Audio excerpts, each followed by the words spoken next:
Good afternoon, everyone. This is attorney Maria Baler from the law firm of Samuel, Sayward, and Baler, located in Dedham, Massachusetts, where we focus our practice in the areas of estate planning, elder law, and estate and trust administration.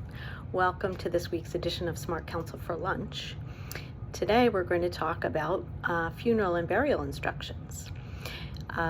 We all probably know that Queen Elizabeth passed away a couple of weeks ago, and some of you may have watched her funeral services on television last week, and it was very clear if you watched those services how much careful planning went into that whole pageant.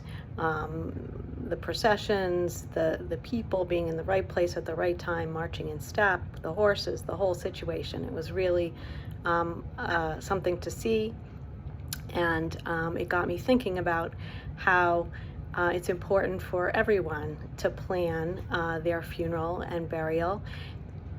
Most likely not as elaborate as the Queen, but important nonetheless. In Massachusetts, you can leave things to chance.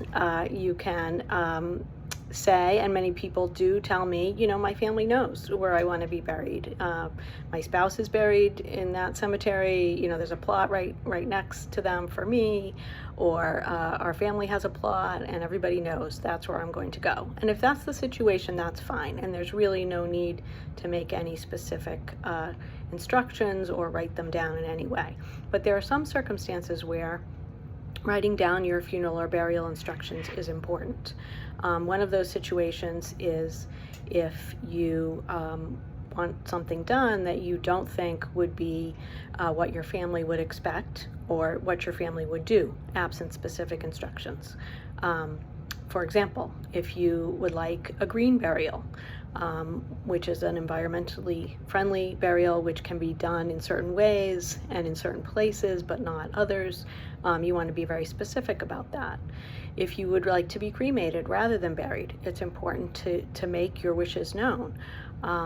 So I would encourage people to write down their wishes. It never hurts, and it can certainly help if your family is thinking something different and you just don't know it. Another really important reason to write down burial or funeral instructions is if you don't have any immediate family members who would give instructions to a funeral director. Funeral directors, are under very specific rules about who they can take instructions from. And that especially goes in the case of cremation. They're very cautious about cremating someone unless they have very specific instructions from people the law dictates they have to take instructions from. Because once you've cremated someone, it's really hard to take it back.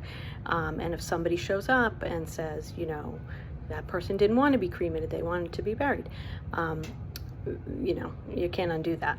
So there is a document in Massachusetts called a Directive as to Remains, which allows you to set out your funeral and burial wishes or cremation wishes.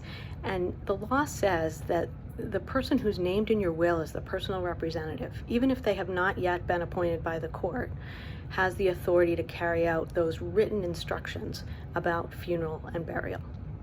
And that's important, because if you have instructions there and you've designated a person to carry them out, that's going to be binding, and that person is going to be allowed to give those instructions to a funeral director or anybody else and ensure that those are carried out.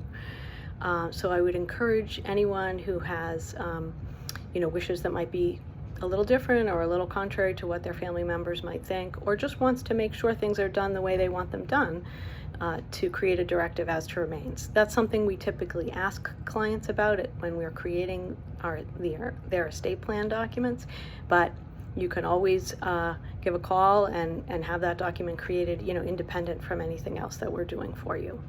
That document can be very simple. I want to be buried in a particular place, I want to be cremated, I want my ashes scattered in a particular place, but it can also have a lot more detail in it. What your funeral service or memorial service should look like, where it should be held, what kind of music should be played, what kind of food should be served. people can get very detailed about these things, and the most important thing is that it represents what your wishes are. So it does take a little thought. People don't typically sit around contemplating their funeral arrangements. So put some thought into it, and then be in touch if you'd like to create a document that documents those wishes for your family. Nice to talk to you all. See you again soon. In the meantime, if you have any questions, give the office a call at 781-461-1020, or visit our website for more information, ssbllc.com. And if you like our videos, please click the thumbs up button to like this video, or feel free to follow our YouTube channel so you'll get notified when we post new videos. Have a great day, everybody.